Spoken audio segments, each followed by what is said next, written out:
Coming up on this episode of Common Denominator. When I know myself, I know exactly what I need to do and how I need to block out the noise in order for me to focus in on the task. And then when you can focus and you clear away all the clutter, you can see the vision in its full transparency. Hi, and welcome to Common Denominator, where we focus on human connection and what brings us together. I'm Moshe Popack, and today, how to unleash your self-confidence and why believing in yourself means everything. Phil Daru is a 5-time award-winning strength and conditioning coach who has trained NFL players, UFC fighters, world champion boxers, and Olympic athletes, getting them physically and mentally fit for competition. He's also a motivational speaker, an influencer, and an entrepreneur with numerous existing projects and many more in development. He'll share what it takes to get your body and mind into elite condition and how to become a more confident and powerful person. Before we chat with Phil, a quick reminder that if you like the show, please subscribe and follow me on social media at @mpopack. Now, here's my conversation with Phil. Enjoy. Hi, Phil. How you doing? Welcome to Common Denominator. I appreciate it. Thank you for having me. So I'm just looking at your physical appearance, and I'm just thinking to myself, I'm like, how many hours do you spend daily at the gym? Well, fortunately for me, I own a gym, so I can stay there as long as I want. I think for me, now it's harder because I'm coaching nonstop. When I started coaching, it really stopped me from training the way I wanted to train. As a pro fighter, I was training 2-3 times a day, for 6-7 days a week. I was a maniac. And I was like that since I, 13, 14 years old, getting ready for college football, high school football, so on and so forth. But now, the goal for me is to maintain my strength, show the abilities that I have as an athlete still so that it can correlate over to when I coach. So when the athletes see me do something, they know, okay, he knows how to do it too. I walk the walk and talk the talk. So tell me about, I just want to go back. You said you were kind of training at young age, 13, 14 years old. Mm-hmm. What was, I always wondered this, what was your mindset? I know mindset is a very important thing to you. Where was it kind of in the early teenage years, mm-hmm. and where is it today? I've always been driven. I've always had a goal. I've always had a vision of what I wanted to accomplish. So that's not new to me. I think the only thing that I would say now, being 34, is that I have better self-awareness. I know exactly what I need to do, how I need to do it. When I was a kid, it was just like get after it. Hard work, effort. And those are things that you can always control. For me now, it's like controlling those variables, controlling what I can control as opposed to worrying about the things that I can't. And so mindset-wise, I'm able to understand that I have the abilities, I have the know-how, I have the skill set because of it's acquired through the time that I spent in the gym or in the books. And for me, knowing yourself is key, right? So if I know my talents, I know what God has given me, what I've been able to do on this earth, and now increasing that over time, that allows me to stay mentally locked in, and not do things that are outside of the realm of my grasp, and see exactly what I can do to progress that. My goals in life are still always going to be there, right? If I accomplish a goal, then the next one's going to be right there. And for me, I think that I have these astronomical goals, but they're attainable if I can understand the strategy, put together the tactics, and have a system in place. And when you have that, you're going to be successful. And I love that about what you're saying, kind of like system. But I know a lot of people, when you're talking about knowing self, I always talk about kind of like you put the flashlight on yourself, and many people I'll meet that are suffering Mm-hmm. In their day-to-day life, and you can't do the work for anybody. People have to, and I always want people to try to avoid hitting rock bottom, but that is the beginning point of putting that flashlight to begin to be introspective. Yep. To begin to see yourself. Why do you find that knowing yourself is such an important element of your journey in life? It's a good question. I think it's because of the fact that when you know who you are, you know where you want to go, and you know the things that are going to take you there to get, or what you're going to need to do to get there. You know, so for me, like I said, that was the major turning point in my life when I found out exactly what I needed to do because of who I was, right? And peeling back the layers of talent, right? So there's things that, okay, yeah, I'm athletic, you know, I have the ability to communicate, but why? You know, and you just keep asking yourself why. And if you have passion to help people, then you're going to be in a good position to do so. But if you don't have that passion, then you have to go a different route. And when I was a fighter, as an athlete, you have to be very selfless, or selfish, I should say. As a coach, you need to be selfless. And when I found out that I wanted to take care of people and help people, there was that switch. And I was trying to juggle two different sides of myself. Whereas I wanted to be an athlete, I wanted to be successful in my own right, but then I wanted to take care of the people that looked upon me to help them. And so for a long time, I was juggling three things at once, trying to manage a business, trying to train athletes, and then also train myself. And if you're doing so much at once and there's not a true focus point, at least for a particular amount of time, those things are going to be successful. They're not going to be wins. So you take a couple L's and you learn in that process of, okay, what do I need to change? What do I need to pivot out of in order for me to be successful in my own right? And when I found out, again, knowing myself, this goes back to the question, when I know myself, I know exactly what I need to do and how I need to block out the noise in order for me to focus in on the task. And then when you can focus and you clear away all the clutter, you can see the vision in its full transparency and go for it. You talk about the clutter, and this is what I want to definitely let the audience know. I know no matter what I'm doing, there'll be days where there'll be the most negative thoughts that are going on in my head of self-doubt, of, who knows, this can't be accomplished. But why though? Why do you feel like that? I feel that, but what do I do? Because I feel it's natural to humans. Okay. But I feel also, well, what am I doing?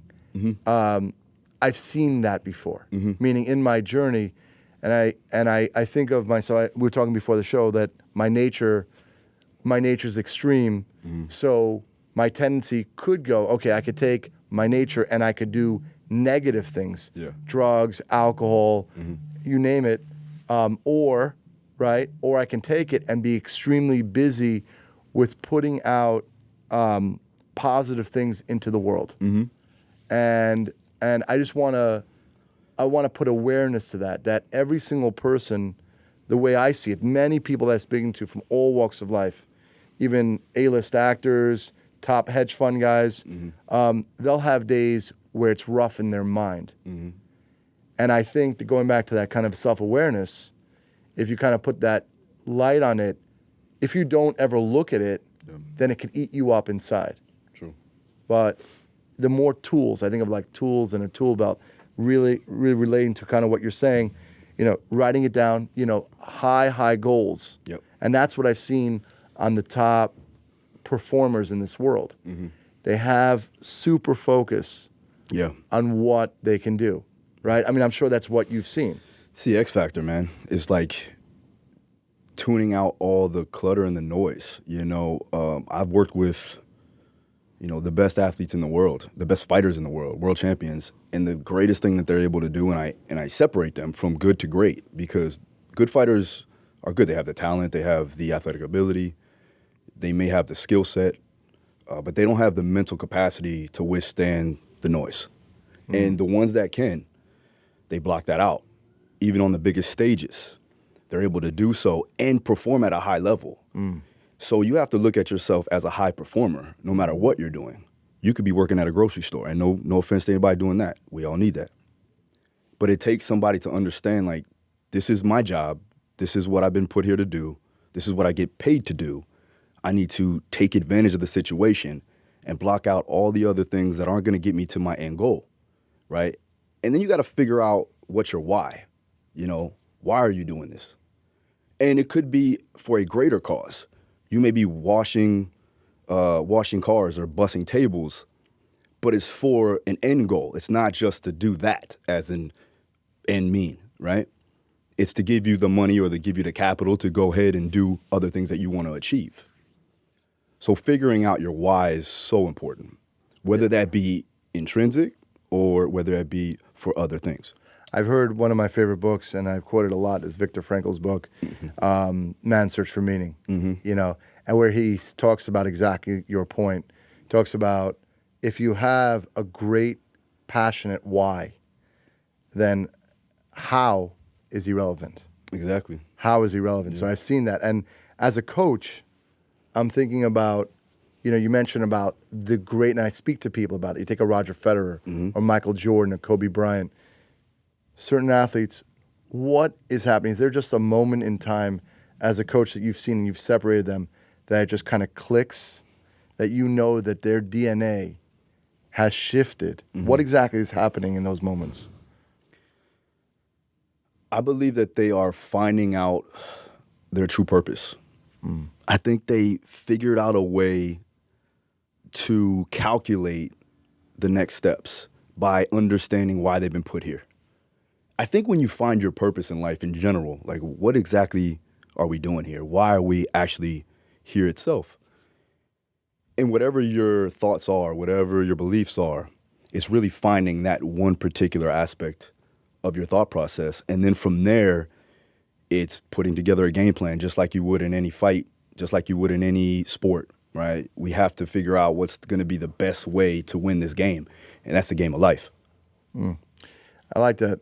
Always to have that mindset. I've heard that from a young age, is that life is exactly that game. If you don't take, there's going to be wins and losses, and you just go through life. If you can, and exactly also to that point, if you can learn from those losses, if you can learn and grow and pivot, keep pivoting, you know, over and over. And I know, you know, just, and we were talking a little bit about before the show, just in general about training.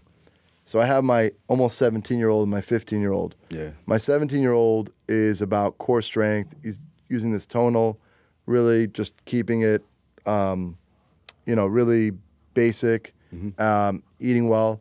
And then my 15? Not my 17-year-old. My 15-year-old, I guess, bodybuilding and growing. He one day it was just this click in his mind, because he also, like me, he has this extreme mindset. Again, we have 10 kids, and my wife and I, we'd spend 90% of our energy on him.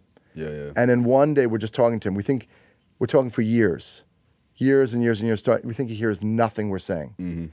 And then one day he just clicked on to hitting the gym. We have this kind of hole in the wall gym, and literally he's like, I got my stuff. You know, he knows what he's got to take with him. He's got his bag, and just dedicate 2-3 hours a day. And then that's just, and it completely brought down his energy, completely focused. He's doing great in school now. But do you find any drawbacks at kind of 15 for him to really, you know, go into this kind of lifestyle? If you look at it as it just going to the gym, then it could be, I don't want to say an issue, but the goal really is just to develop a routine, right? Develop a lifestyle that's healthy. Because he could be doing, not just your son, but any kid at that age could be doing worse things than doing that, right? I think that primarily it's just finding a healthy way to have a strategic approach to life, right? Creating habits. And with those habits, they will transfer over. They will have high correlation over to life, whether that be in business, whether that be in his home life as a man, as a husband, you know, as a father. You create those habits based off of the routines that you've gained over your young years. Right. And that's what happened with me. Like, I think that sports actually changed my life and my mindset, because I could have did way worse. And I could have went down a path, you know, way worse than where it was. Yeah. And having sports as a means to understand teamwork, having the understanding of I need to be there for my teammates. On top of that, it gets you to understand, okay, I need to be scheduled. I need to have a routine there. I need to make sure that I'm practicing, so accountability. And then giving yourself the opportunity to give out effort that is going to teach you down the line. Like, things aren't always going to be sweet. And you got to be able to withstand those hardships. You got to be able to push away the governor in your mind telling you to stop. Those are the things that it gained in the weight room, in the gym, as a sport, with jiu-jitsu, same concept. So with kids, and I have 3 of my own, putting them in sports or any type of activity that's going to teach them how to have that and create a habit is going to be important. Yeah, no, I love that. I know that Tony Robbins always talks about habits and rituals. And I know different people I've spoken to, even myself, and I think that that's a good gauge. And you always say, take the pen to paper. Yep. If the results that you desire in your one life that you live are not happening, then you have to look at the actions every single day that are your habits and rituals. That means, what am I going to sacrifice? What am I going to change daily that's sustainable, that's not working now, that's going to be a material change in my action that's going to get me procedurally to results that are better than they are today. For sure, yeah. Right, I always think about that. Yeah, no, it's something that everybody should master, right? Is having that ability to understand, okay, what's the next goal? What's the next step? And how do I approach it with a schedule? How do I approach it with that habit that's going to take me to the next level? What would you recommend someone that's starting? He's just down on his luck, whether it's financially or at the gym, and because I always saw that the start is always the hardest. Sure. Gaining the momentum seems to be the hardest. What would you, like, practical tip? Well, I'll give you that, but I would also say this. I don't mean to cut you off. I think gaining the momentum, but then also battling back from L's, right? Or hitting a peak and then not knowing where to go after that. Or, you get there, you hit a wall, and now it's time to pivot, and now you got to start all over again. Yeah. So from the start, though, you just got to gain momentum. And how you gain momentum is just get little wins here and there. Whether that be making your bed, how Jordan Peterson says that all the time, right? Doing your laundry, little wins throughout the day allows you to have some type of purpose. It gives you some level of accomplishment, right? Going to the gym is one of those things. And I hate to say I don't want to sound like a meathead, but it is what it is. That's what I grew up doing.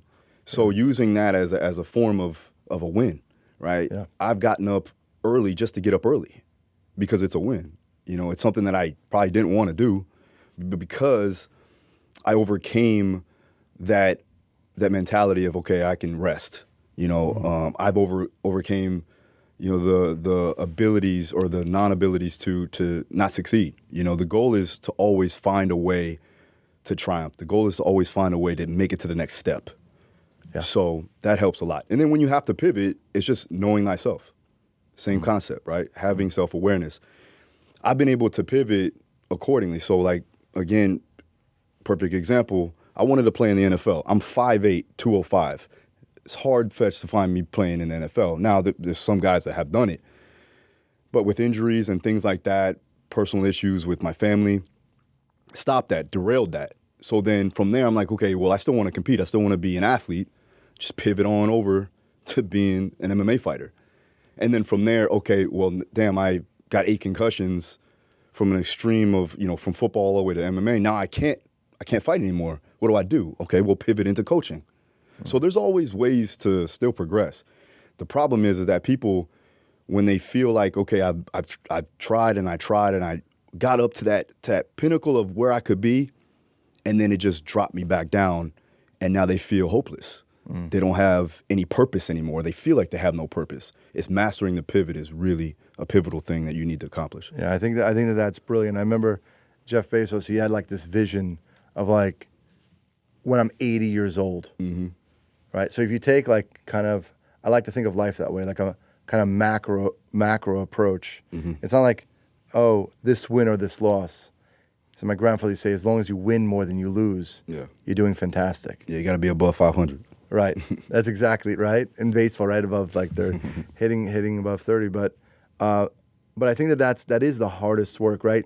If you're trying to find the elite athlete in your coaching, it's the guy it seems like it's no matter what, but it's probably just him against him and the conversation that he's having in his mind and the time when exactly he has to perform with tremendous pressure. Most of the time, that's what it is. Right. And, it's funny that you say that because, like, in fighting, I think it gets oversaid and overstated a lot, where it's like it's 90% mental, but it truly is a high percentage of you got to have the right mentality to go in there and actually fight, and that's in any sport, anything in life, really.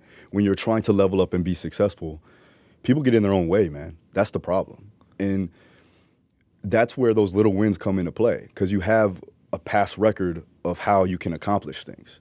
But if you never have those, you don't know that you're capable of doing it. Yeah. And what are some of the just so I want to make reference also to the audience. What are some of the athletes that you train or people that I would that maybe we would know? Most notably would be Dustin Poirier, Joanna Jedrzejczyk from UFC fighters, Kevin Lee also, Timberland, the record producer, Kevin James also, one of my good friends. He's actually my son's godfather. So those are the most notable. And I have some judo Olympians that I've trained. I've trained world record holders in shot put and also in judo too as well, Olympic judo, and then world champion boxers. Two-time world champion Maureen Shea. She actually is my assistant. You guys know who that is.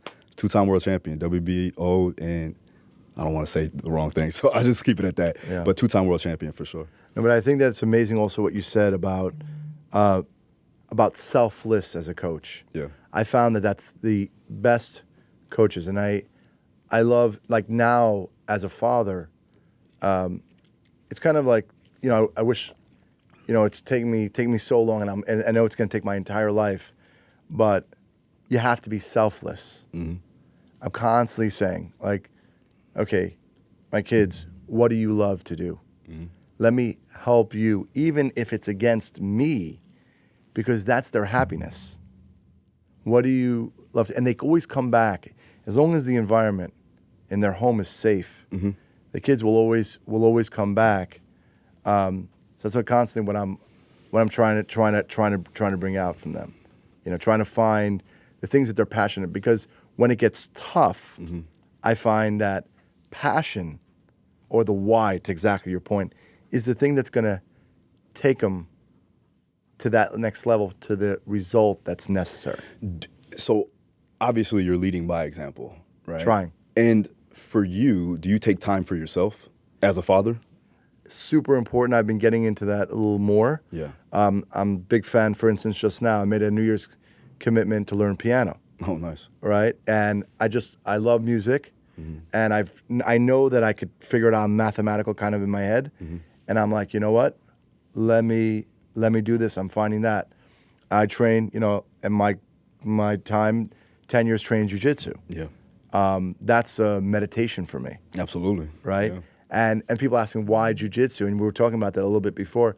I just find with that, it's the combination of the physical, spiritual, and mental as well, because you're not going toe to toe. It's not like, right, it's all different, right? Boxing, UFC, there's none of that. It's either we're clinch and we're down, or there's distance, right? And then there's intelligent efficiency, like finish, position, and then submission. Yep. Right? How long? So you said 10 years. Yeah. What's your belt rank? So I'm right now training for my black belt. Oh, nice. So I'm right now training for my black belt, and I have my chips in. So I'm good. I'm having to watch my food intake. Yeah. I'm having to with the Valente brothers. With the Valente brothers. Yeah. Right. There. Thank you, brother. Thank you. Thank you. Yeah. And I saw Pedro just yesterday. Yeah. Congrats. And I know what it is, but I've been a brown belt for over 2 years. Yeah. And so I know me, right? So if I want to go to that level where it's earned without ego, where it's really, really earned, I know what I'm doing wrong. I know the sacrifices that I'm going to need to make. Again, it's the food intake. I'm doing a lot of core strength training, and then just mentality, and really working on putting that flashlight in myself on all parts emotionally. Yeah. Because that's what it is. If you're being suffocated and there's 2 or 3 people on top of you, can you bring your heart rate down? Can you be super, super calm and just go somewhere else? And explain how you need to deal with that. How do you get to that point where you can deal with that? Well, I think of survival, right? I think it all starts from survival. What do you want? Again, the why.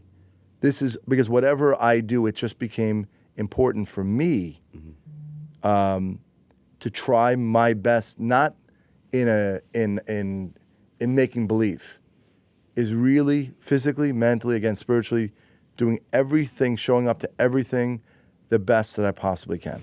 Well, you had 10 years in the game, right? So to get back to that point, it's that you've put yourself consistently in those positions, so it becomes second nature. Right. So in the beginning, when you first start walking, you don't know how to walk. You fall a bunch of times, right? You may be a little bit nervous. I don't know. You got to go back to when you're a baby. But the goal is whenever you do something new, it's a little nerve-wracking. But I'm guaranteeing you that the guys that jump out of planes on a consistent basis, it's like a walk in the park, where somebody like myself, I go there, I'm a little bit on edge, right? Because I haven't done it that much. Same thing in jiu-jitsu. Like when you first start and somebody's trying to choke you out, your first instinct is to just like flail around and try to get out of it. But you know when you're in a bad position, you know when you're in an okay position, and you know that you need to get out. And that comes through having unconscious competence and knowing everything that's going on around you. And that's why guys at the level that you're at know how to stay focused, and they know how to stay controlled and calm in the face of that adversity, for sure. And that's the same thing that happens when you put yourself every day in a state of adversity. It becomes second nature, and now you can deal with it. Right. I love those words, getting comfortable being uncomfortable, always. Yeah, And the more, right? So you keep yourself really busy so the noise in your head doesn't have a chance to sneak up on you, right? Just action. Yeah. Action towards specific short and long-term goals. I believe in that, but I also believe in living in that fear a little bit too. You know, soaking that fear up and accepting it, but overcoming it in a sense of, I know it's here, I know what I'm feeling, but I can get through it, as opposed to just blocking all of it out and basically saying that it's not there, it's not there, it's not there. It is there. Yes. You know? And when you go to competition, it is there.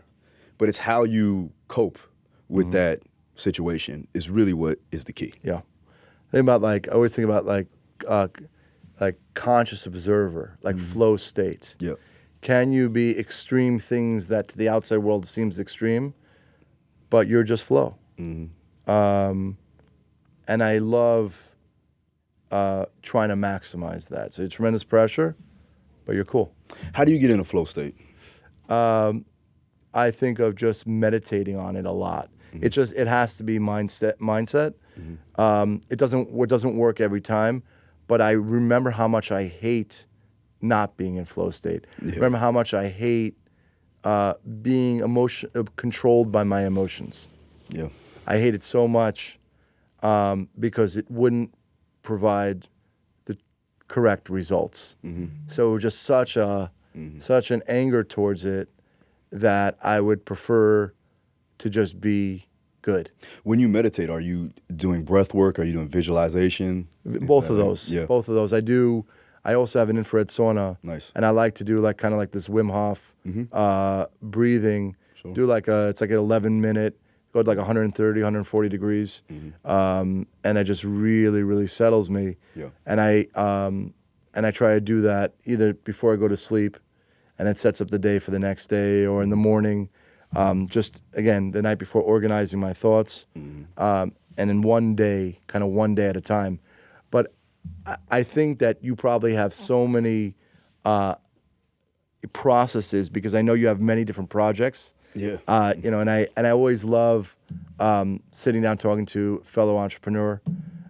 You have the Daru Strong Performance Center. Yeah. Where's that? That's in Deerfield Beach. Deerfield Beach. Yeah. So is that a gym? Is that? It's a gym. It's a little bit of both. It's an educational center too as well. It's obviously a place where we shoot content. So I have my whole production studio back there too as well. We have a recovery center too with IV treatment. So I'm trying to take over that entire, basically that shopping center that's there. It's in my old neighborhood, and that neighborhood needs to be helped in a lot of ways. Sure. Right? So there's a lot of crime in that area, and I wanted to do that. I wanted to give back to the community. We're reaching out to Broward Sheriff's Office. I'm actually working with the sheriff there. We're reaching out to the mayor, commissioner, Sure. and just creating awareness for the community. That's the main thing for the actual facility. That's what I want to do. So there's three main focuses. There's obviously training, and we train our athletes there, train general pop, all personal, so private and semi-private. It's not a membership gym. You have to have a personal trainer to train you there. We're also doing seminars, workshops, things like that, because I want to educate my athletes. I want to educate my coaches. Yeah. The biggest thing that I've been able to do with this platform and with my brand is help coaches from around the world. So I'm globally recognized for my methods and my protocols based on combat sports training. I've been able to mentor over 5,000 coaches from around the world, which is, it's humbling for me to say that because people actually are interested in the things that I do, which is awesome, right? Yeah. But now I want to bring those people into my actual place that I work, right? How I actually do things from a day-to-day basis. And when you can see that, you can see how I communicate with athletes. It's a different feel than me just going to do a seminar. For sure. And putting things online and so on and so forth. So we're focusing on that. Yeah. And then camps, combines for the community is really, for the young athletes, the young youth athletes that want to make it and take it to the next level. We're giving them a platform so that they can be recognized. There's a lot of great athletes out here. It's South Florida. Sure. We're home of athletes. Yeah. The goal for me is to use my platform, my reach, my networking, and my credentials to help drive more attention to these young athletes so that they can get out of the position that they're in. And then on top of that, bring some positivity to the community.